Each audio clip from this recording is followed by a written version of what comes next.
வாய்ப்பே சரியாக அமையவில்லை. அதனால் மதுரைக்கே கிளம்பி விடலாம் என்று கேப்டன் அவர்கள் முடிவு செய்த போது மீண்டும் இவர் இயக்கத்தில் சாட்சி என்ற திரைப்படத்தில் கேப்டன் அவர்களை வைத்து இயக்கினார். அந்த படம் மிகப்பெரிய வெற்றி படமாக அமைந்தது. அதனால் கேப்டன் அவர்கள் தமிழ் சினிமாவில் கதாநாயகனாக நிலைத்து நிற்க அஸ்திவாரமாக அமைந்தது. இந்த இயக்குனரின் இயக்கத்தில் தான் கேப்டன் விஜயகாந்த் அவர்கள் அதிக படங்களில் நடித்தார். சுமார் 18 திரைப்படங்கள். அரசியலில் சமூகத்தில் ஏற்படும் அவலங்களை அநீதிகளை எதிர்த்து நீதிக்காக மக்களுக்காக போராடும் புரட்சிகரமான கதாநாயகனாக நடித்து பெயரும் புகழும் பெற்றார். பின்னாளில் அரசியலுக்கு கேப்டன் விஜயகாந்த் அவர்கள் வருவதற்கு ஆரம்ப காலத்தில் இந்த திரைப்படங்கள் மிகவும் பேசப்பட்டது, உதவிகரமாக அமைந்தது. புரட்சி கலைஞர் என்ற பெயரும் அமைந்தது. அந்த இயக்குனரும் புரட்சி இயக்குனர் என்று அழைக்கப்பட்டார். போற்றுதலுக்குரிய சாதனையாளர், முன்னாள் தமிழ் திரைப்பட தயாரிப்பாளர்கள் சங்கத்தின் தலைவர், தமிழ்நாடு திரைப்பட இயக்குனர்கள் சங்கத்தின் தலைவர், இயக்குனர், தயாரிப்பாளர், நடிகர் திரு S. சந்திரசேகரன் அவர்களை வாழ்த்துரை வழங்க அன்போடு வரவேற்கிறோம். மேடையில் இருக்கின்ற நண்பர்களே, செல்லோனி சார் அவர்களே, வந்திருக்கின்ற மீடியா தொலைக்காட்சி தோழர்களே, எல்லாருக்கும் என்னுடைய மாலை வணக்கம்.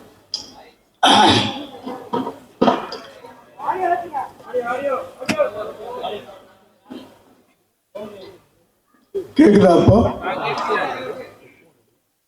இல்லை, குரலி சாயந்தரம் அப்படிதான். கேப்டன் பிரபாகரன், அதாவது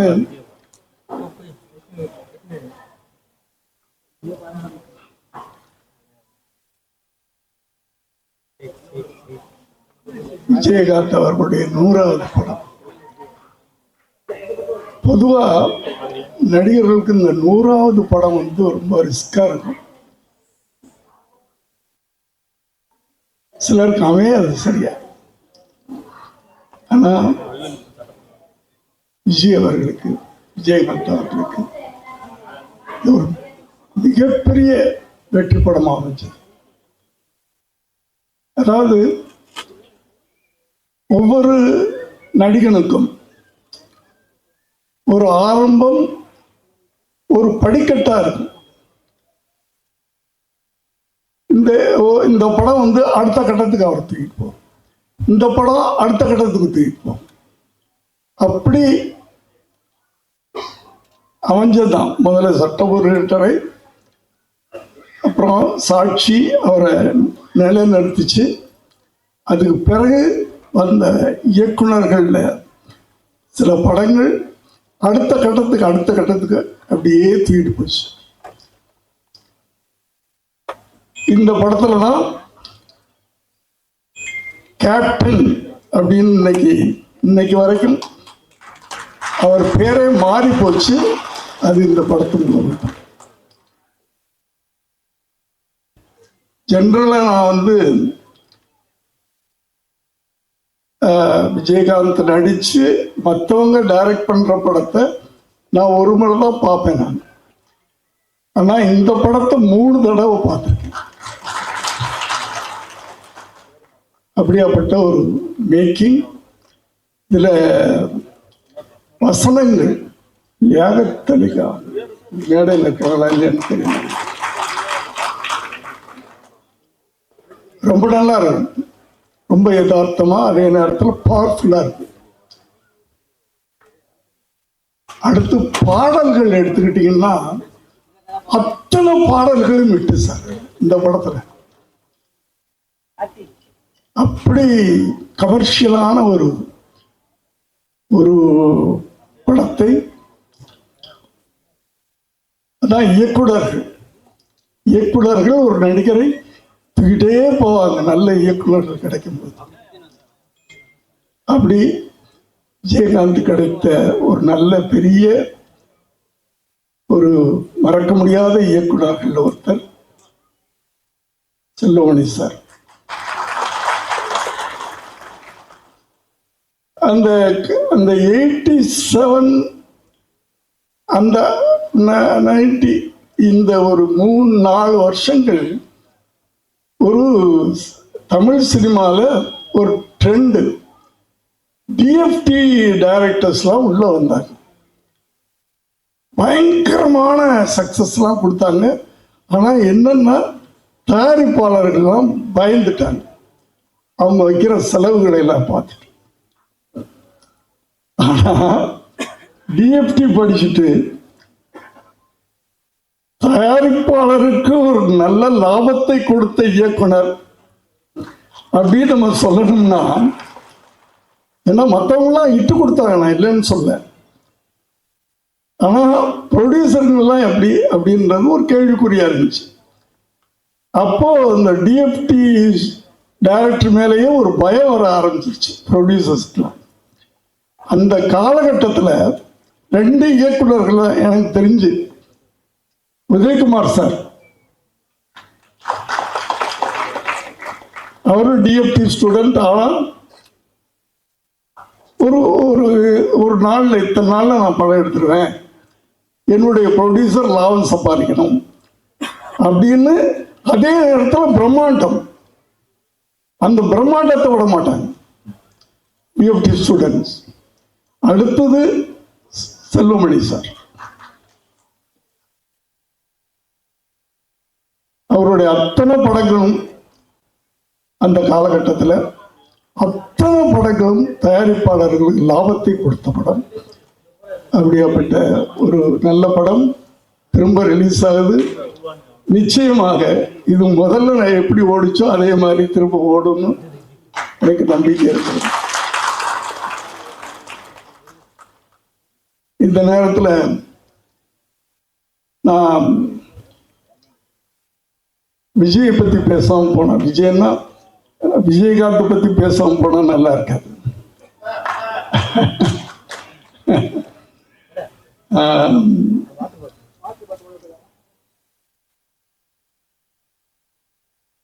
ஏன்னா விஜயகாந்த் வந்து மற்ற இயக்குநர்களை எல்லாம் பேர் சொல்லி கூடுவார், என்ன மட்டும் டைரக்டர். அதாவது அது வந்து அந்த மரியாதை, நன்றி. அதாவது நன்றி நன்றி அப்படின்னா என்ன அர்த்தம் அப்படின்னா விஜயகாந்த்.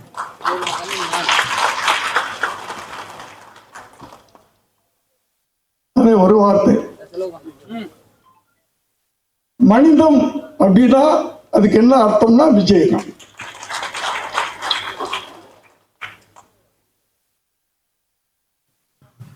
சட்டம் ஒரு இருட்டறையில எப்படி என்கிட்ட நடந்துகிட்டாரோ அதே மாதிரிதான் அவங்க சொன்ன மாதிரி 18வது படம் பெரியண்ணா, அதுலயும் அப்படித்தான் நான் இத்தனை வருஷம் கழிச்சு எவ்வளோ பெரிய வெற்றிகள்லாம் கொடுத்துட்டு பெரிய பெரிய படங்கள்லாம் பெரிய பெரிய இயக்குநர்கள்ட்ட எல்லாம் நடிச்சுட்டு திரும்ப நான் பண்றேன் அந்த படம் பெரியண்ணா. அதே மாதிரி மரியாதை, சிம்பிளிசிட்டி.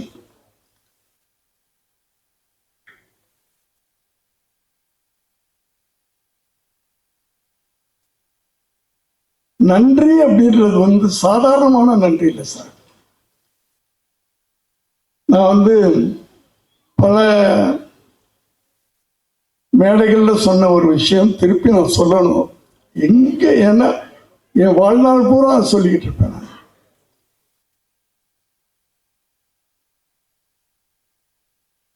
என்னுடைய மகன் உங்களுக்கெல்லாம் தெரியும், விஜய், அவருடைய முதல் படம்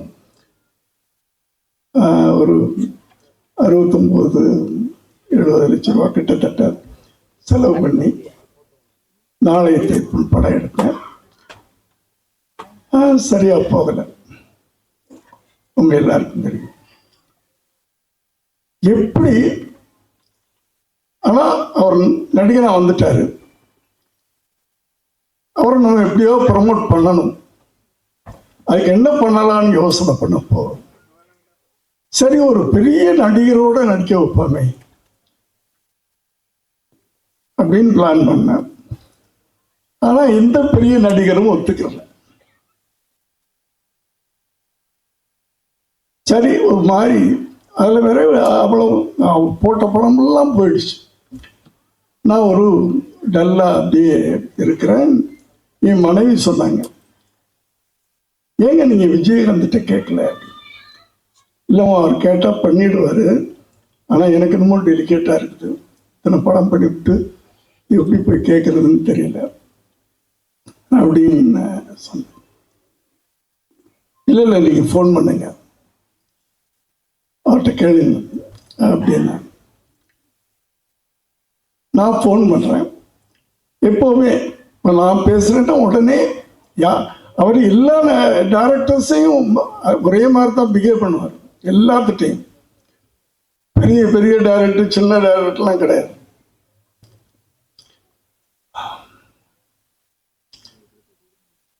நான் ஃபோன் பண்ணி, விஜய் வீட்டில் இருக்காமா? ஆமாம் சார், இன்னைக்கு ஷூட்டிங்கில் சார், மத்தியானம் சார் 2 மணிக்கு. நான் ஒரு 5 நிமிஷத்தில் வரட்டுமா அப்படின்னு கேட்டேன். என்ன சார் விஷயம்? இல்லை ஒரு சின்ன உதவி, அதுக்காக நான் வர்றேன் அப்படின்னு சொன்னேன்.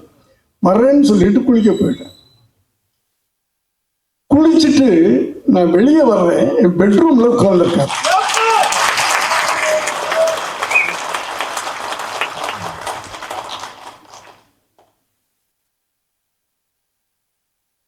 என்ன விஜய் அப்படின்னு, நீங்கள் எதுக்கு சார் வரணும்?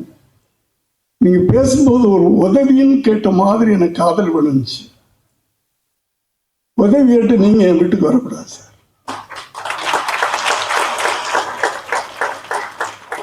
இதுதான் மனிதம்ன்றது, ஹியூமனிட்டி.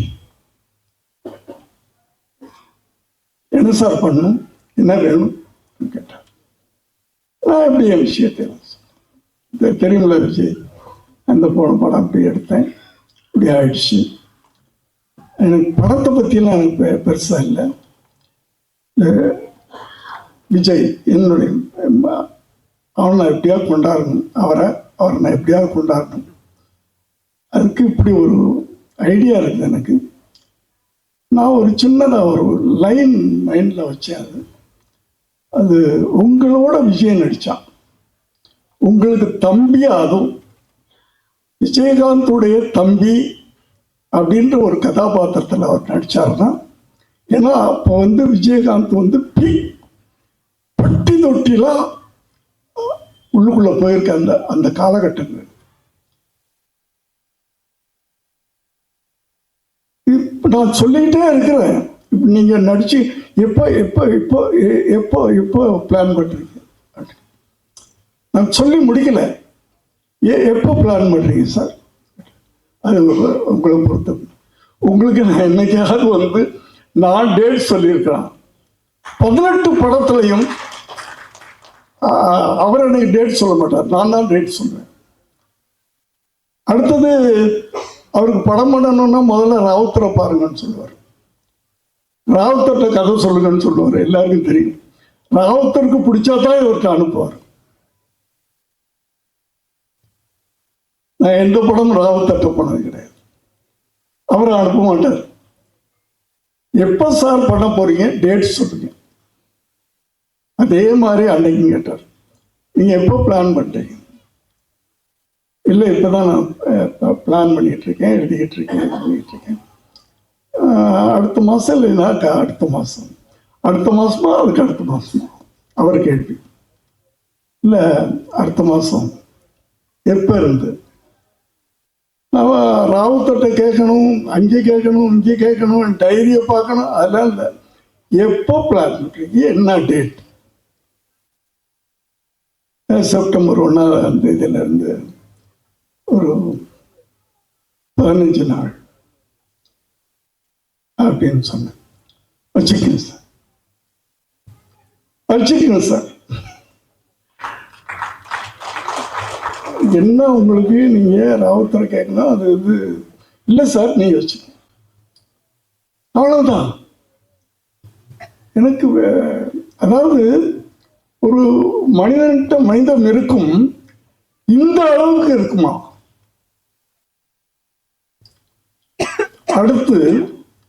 அடுத்த நாளே 1 லட்ச ரூபாய் எடுத்துட்டு வீட்டுக்கு போறேன். காலையில் அவர் ஷூட்டிங் கிளப்புறதுக்கு முன்னாடி ஒரு கவரில் போட்டுக்கிட்டு போய் நுழைஞ்சோம். விஜய், என்ன சார் இது? இல்லை, ஒரு அட்வான்ஸ். இந்த படம் நான் பணம் வாங்க மாட்டேன் சார், தயவு பண்ணி. நான் உங்களுக்கு உதவின்னு கேட்டீங்க, நான் படம் பண்ணுறேன், அவ்வளோதான்.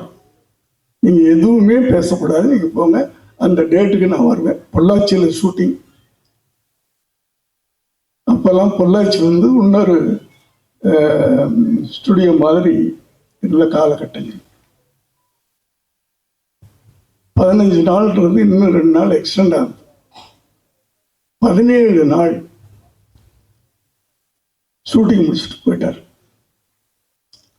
அதில் அந்த படத்தில் இன்னும் ஒரு பெரிய, நீங்கள்லாம் பார்த்துருக்க மாட்டீங்க இந்த ஜென்ரேஷன்லாம், செந்தூர பாண்டி. அதில் விஜயகாந்த் வந்து ஒரு பெரிய ஆக்ஷன் ஹீரோவாக உருவாயிட்டார்.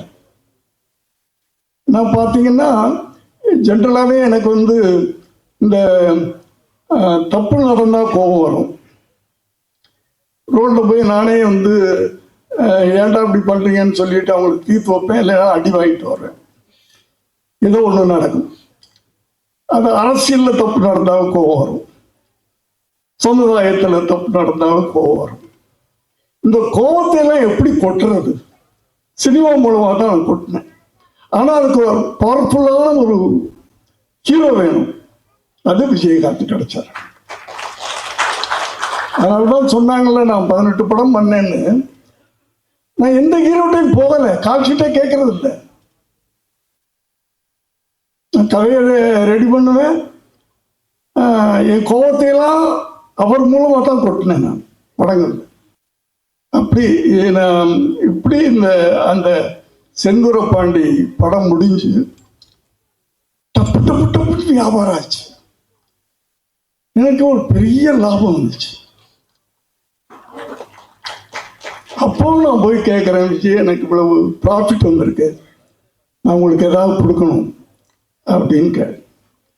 இல்லை சார், நான் வாங்க மாட்டேன், பணம் வாங்க மாட்டேன்னு சொல்லிட்டேன்னா வாங்க மாட்டேன் அப்படின்ட்டார். எனக்கு உறுத்தலாக இருந்துச்சு. என்னடா அவரை வச்சு ஒரு படம் பண்ணி இவ்வளவு நம்ம பணம் சம்பாதிச்சிருக்கிறோம், வாங்க மாட்டேன்னு சொல்கிறாரு, என்ன பண்ணலாம் அப்படின்னு யோசனை பண்ணிட்டு இருக்கும்போது அவர் வீட்டுக்கு பக்கத்து லேண்டு என் லேண்டு. இதை ரொம்ப நாளாக கேட்டுக்கிட்டு இருந்தார். அவர் இல்லை, அவர்கிட்ட இருக்கிறவங்களாம், சார் எங்கள் கொடுத்தா நாங்கள் எக்ஸ்டெண்ட் பண்ணிக்குவோம் சார் அப்படின்னு கேட்டுக்கிட்டு நான், ஏப்பா விஜய் வீட்டு பக்கத்தில் நான் இருக்கக்கூடாதுப்பா, நான் இங்கே வீடு கட்டலான்னு நினச்சிக்கிட்டு இருக்கேன், கொடுக்க மாட்டேன்னு சொல்லிட்டு இருக்கேன். ஆனால் இப்போ என்ன பண்ணேன்னா, அவர் பணம் வாங்க மாட்டேன்னு சொல்லிட்டாரா, நான் நேரம் ரிஜிஸ்டர் ஆஃபீஸ். அப்போதான் வந்து விற்கிறவங்க மட்டும் ரிஜிஸ்டர் ஆஃபீஸ் போனால் போதும், வாங்குறவங்க போக வேண்டிய தேவையில்லை. அவர் பேரில் ரிஜிஸ்டர் பண்ணி அதை பத்திரத்தை கொண்டு போய் கொடுத்துட்டேன்.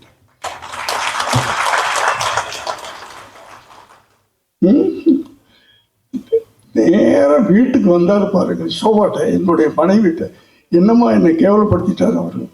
சாரு,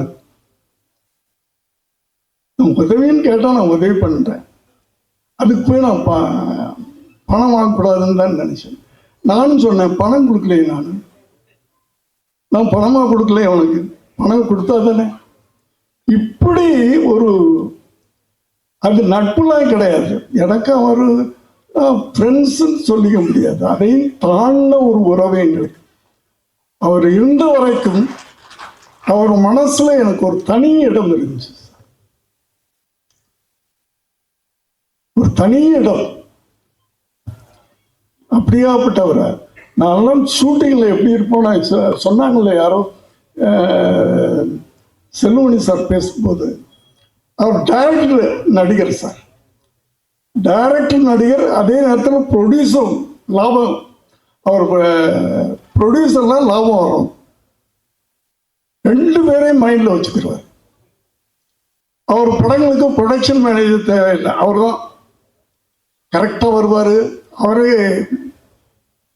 கமாண்ட் பண்ணுவார், அவரே மற்றவங்களை வேலை வாங்குவார். ஒரு நாள் ஏதோ ஒரு படம், என்னுடைய ஷூட்டிங்கு, ஃபைட் சீனில் நான் சிச்சுவேஷன் சொல்லிட்டு அது நைட் எஃபெக்டில் நான் இருக்க மாட்டேன் எப்போதுமே. நைட் ஷூட்டிங்கில் ஃபைட்லேயே இருக்க மாட்டேன். ஃபைட் மாஸ்டர்கிட்ட சிச்சுவேஷன் சொல்லிட்டு விஜய் நீ பார்த்துக்குமா அப்படின்னா ஃபைட்டு அவருக்கு தான் தெரியுமே, அவர் பார்த்துக்கிடுவாரு. அவர் நான் ரெண்டு நாள் தான் 2 கால் ஷீட். நீங்கள் ஃபைட்டை பிடிக்கணும். 2வது நாள் சாயந்தரம் 6 மணிக்கு வருவேன். அந்த எண்டு சீனை நான் எடுப்பேன் அப்படின்னு சொல்லி அந்த 2வது சீனு எல்லாத்தையும் எடுத்துட்டு அந்த ஃபைட்டு முடியும் போது காலையில் 6 மணிக்கு ஃபைட்டு முடிக்கிறாங்க. ஏன்னா 2 நாளில் முடிக்கணும்னு சொல்லிட்டு 2வது நாள் கொஞ்சம் ஜாஸ்தியாகுது. சாருக்கு தெரியாமல் நைட் ஃபுல்லாக போகலாம் அப்படின்றாங்க. ஆனால் எனக்கு ஃபோன் வந்துக்கிட்டு இருக்கு, நைட் எக்ஸ்டெண்ட் பண்ணுறாங்க. ஓகே சரி, 6 மணிக்கு போயிட்டார்ல, திருப்பி 9 மணிக்கு போய் தூங்குறதெல்லாம் கிடையாது. போறாரு, குளிக்கிறாரு, திருப்பி வந்துட்டார் ஷூட்டிங். அந்த அளவுக்கு ஒரு ஒழுங்க, டிசிப்ளின், பக்தி, மரியாதை இதெல்லாம் ஒன்று சேர்ந்த ஒரு மனிதன். அதாவது எல்லாரும் நம்ம பிறக்கிறோம், படிக்கிறோம், வேலைக்கு போகிறோம், கல்யாணம் பண்ணிக்கிறோம், குழந்தை குட்டி, ஒரு நாளைக்கு போயிடுறோம், அவ்வளோதான். இருந்தாலும் யார் இப்படி ஒருத்தர் இருந்தான்னு கூட தெரியாது. ஆனால் விஜயகாந்த் மறைந்த பிறகும் இன்னும் வாழ்ந்து கொண்டிருக்கிறார் அப்படின்னா அந்த அடையாளத்தை விட்டுட்டு போறவன் தான் மனிதன். ஒரு அடையாளத்தை விட்டு போகணும். நம்ம இந்த பூமிக்கு வந்ததுக்கு ஒரு அடையாளத்தை விட்டு போகணும். அந்த அடையாளத்தோடு இன்று அவர் குடும்பம் இருக்கிறது. என்னுடைய செல்லுமணி சார், உங்களுக்கு என்னுடைய வாழ்த்துக்கள். இந்த படம் திரும்ப உங்களை படம் பண்ண வைக்கணும் சார். இந்த படம் ரிலீஸ் ஆன பிறகு திரும்ப உங்களை தேடி ப்ரொடியூசர்ஸ் வரும். நன்றி சார், வணக்கம். நான் சீக்கிரம் போகிறேன். மன்னிச்சுக்க, எல்லாரும் மேடையில் இருக்கவங்களாம் என்னை மன்னிச்சுக்க.